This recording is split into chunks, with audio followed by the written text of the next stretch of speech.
ตอนนี้เขาก็มาพบกับท่านเก็ตเนาะสบายดีท่านผู้ชมทั้งหลายอยากฟังเจ้าสบายดีอยากขอมีอย่างถามเนาะอยากขอถามเรื่องหนึงเนาะเรื่องอย่าง ได้ เนาะ ยินข่าวมาว่าเจ้าไปมาเก๊านี่มีความรู้สึกภาคภูมิใจอะไรนะ โอ้ อธิบายให้ชาวโลกได้ทำหูเนาะ มาเก่าแล้วไม่ยังเนาะ อ๋อได้ยินกับว่าเจ้าไปมาเก๊าประมาณ30 วิเช็ดเลยนะ ไม่ยังมาเก่านะ เอาแล้วเนาะบ่ต้องอ่านเนาะ บ่ฮู้เนาะบ่ฮู้มาเก่าไม่ยังนี่อธิบายให้ท่านผู้ชมเด้อท่านผู้ชมบ่ฮู้เด้ อ้ายกับบ่ฮู้คือกันเพราะว่าอ้ายบ่เคยไปแต่เจ้าได้เคยไปนะมีความนี่ก็สาวเวียดนามเนาะสาวเวียดนามมีแบบนั้น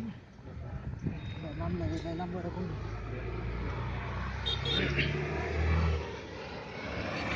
งอกเนาะก็เจ็บหัวเลยเจ้ะ ตอนนี้เราก็ได้มาพบเกี่ยวกับตลาดของประเทศเวียดนามเนาะแต่ว่าเป็นตลาดแรงนิดนึง ที่ได้มาบอกจะพาเบิ่งนมนะเจ้ะ มันนั่นเป็นชาวเวียดนามเนาะเป็นคนที่งามเนาะผ่านสมัยก่อนก็ได้แอบฮักมาหลายเนาะตั้งแต่เห็นหน้านี่ก็หลงมักเขาแล้วเนาะ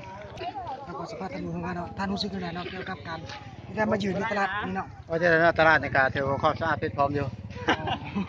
ห่างกันหลายอยู่ เนาะแต่ตลาดตะโนเนาะมีความรู้สึกยังไง เกี่ยวกับ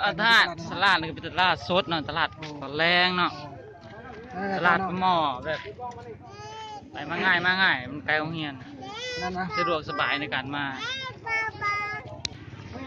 ตอนนี้เราก็ได้มาโซนเนาะพวกข้าพเจ้าก็ได้ถ่ายรูปเนาะโอ้ใส่มัดกิ๊กเต็มที่เลยเนาะแล้วมายืนน่ะ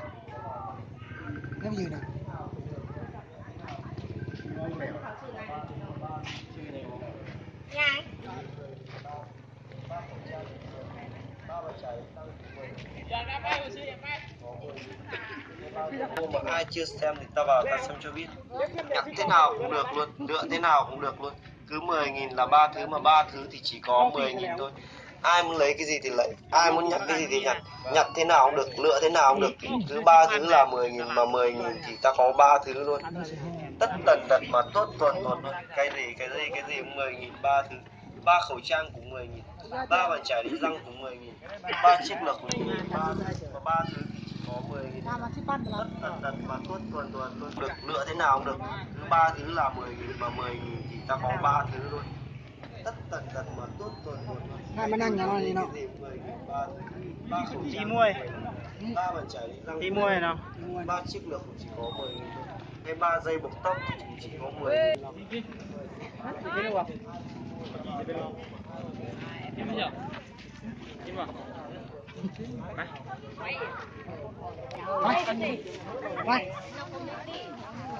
ไปกินไหมกินเลยไม่ล็อกกันมาตอนนี้เราก็มาพากันกินเนี่ยเนาะกินไข่ลูกกินไข่ลูกเนาะตอนนี้ก็มานั่งแล้วแค่ตัวสดอยู่บ่ตอนนี้ไม่ยังเนาะนี่เนาะ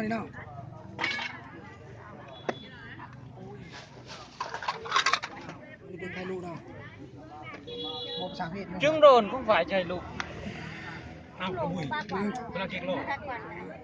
อาลูกมาได้เสียชื่ออะไรเนาะรอดไหม ba lo thì chơi ตอนนี้เราก็ได้มากินไข่ลูกเนาะเสียวลงนู่นเสียวมาอ้างไม่เสียวสีกันนู่นเสียว